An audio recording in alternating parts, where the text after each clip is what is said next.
behind the scenes of flying 5 feet per 1 follower on Instagram. If I make it to 1 million followers there, I'll fly around the world.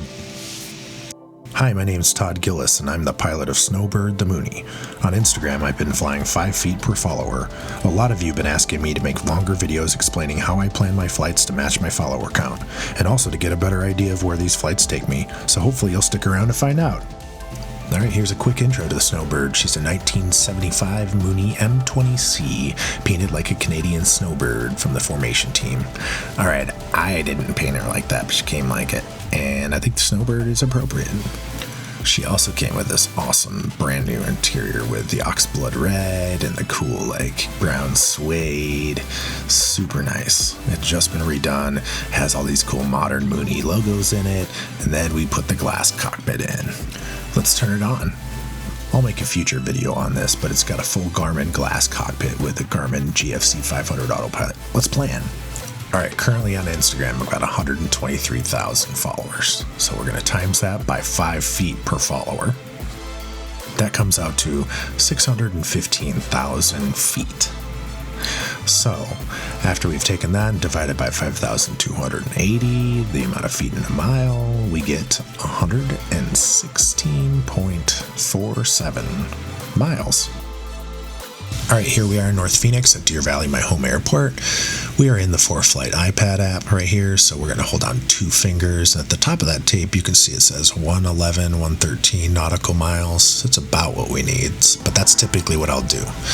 And then you can see this is, just for reference, 139, 195 nautical miles. Now, I just say that nautical miles are statute miles because it's less confusing, and I don't feel bad because nautical miles are longer than regular miles. So I put in some waypoints here. At the bottom left, you can see it says 115 nautical miles, so that's pretty darn close. I knew that I'd have to fly over the top of Phoenix Sky Harbor because of the giant jets that go in there.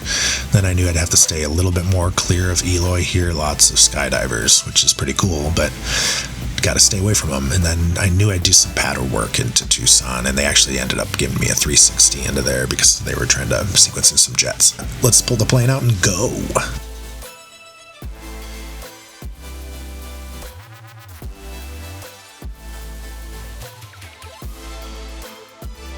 Alright, before we jump in the plane, let's answer some frequently asked questions. The top comment I always get on Instagram is, are you Taylor Swift?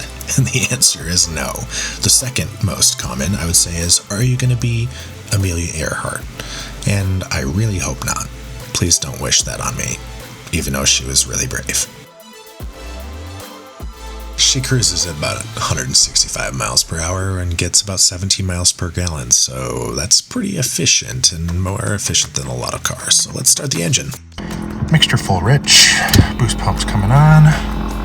We'll give a couple of pumps, 1, 2, 3.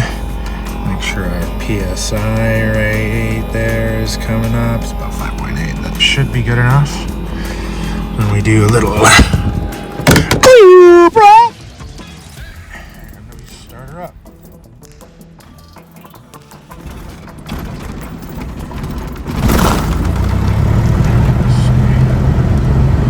Just needed a little firepower. Sweet, engine's on, let's go. Took me about an hour to fly down there. It was super smooth flying. So nice to fly in the morning when you don't get all those thermals from all the crazy heat we get here in Arizona in the summertime. So it was a great flight. Here I am down on approach into Tucson. I usually approach about 80 miles per hour, about 75 miles over the numbers, half flaps that give me super smooth landings like this one. For all you non-aviators out there, an FBO is called a fixed base operator. They've got cookies and water. It's like a terminal for small airplanes. This one's called Millionaire. They have crew cars that you can often check out for free. This Tesla was sweet. I had always wanted to go to the Titan Missile Museum, so this was an awesome opportunity to do that. This is a 9-megaton nuclear bomb that fit inside this re-entry vehicle that sat on top of the missile. Inside the control room, the tour actually walks you through a simulated launch of the missile, and I got to be one of the ones that turned the key, so I was pretty happy. You walked down that hallway and you saw a 9-story tall Titan II missile. They actually had to drill a hole in the top so the Soviets knew they had disarmed it. I could go into a lot more detail about the tour, but you guys should just go check it out. It's really cool. After that, I just headed back to the airport.